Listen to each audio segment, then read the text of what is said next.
সেখানে বিচার হবে। ওই রূহটা যেখানে গেছে সেখানে বিচার হবে। অতএব বিচার সত্য, অতএব কিয়ামত সত্য, পরকাল সত্য। যে আল্লাহ আপনাকে প্রথমবার বানিয়েছে তার জন্য দ্বিতীয়বার বানানো সহজ। তাই বুদ্ধিমত্তার পরিচয় দিন, নিজের জন্য কিছু করুন, নিজের স্বার্থ বুঝতে শিখুন, স্বার্থপর হয়ে নিজের জন্য কিছু করুন। সন্তান সন্ততি মানুষজন বাড়িঘর অনেক করেছেন, এবার একটু পরকাল কিয়ামতে নিজের জন্য কি নিয়ে যাচ্ছেন তা একটু দেখুন। এই জন্যই কিন্তু আল্লাহ আপনাকে সৃষ্টি করেছে, ওমা খালাকতুল জিন্না ওয়াল ইনসা ইল্লা লিয়াবুদুন।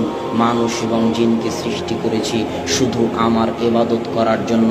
সকাল থেকে সন্ধ্যা পর্যন্ত, জন্ম থেকে মৃত্যু পর্যন্ত মানুষ শুধু আমার ইবাদত করবে, আমার জিকির আজকার করবে, আমার তাসবিহ তাহলিল করবে, এটাই মানুষের কাজ। তাহলে খাওয়া দাওয়া চাকরি বাকরি, বেঁচে থাকতে খাওয়া লাগে।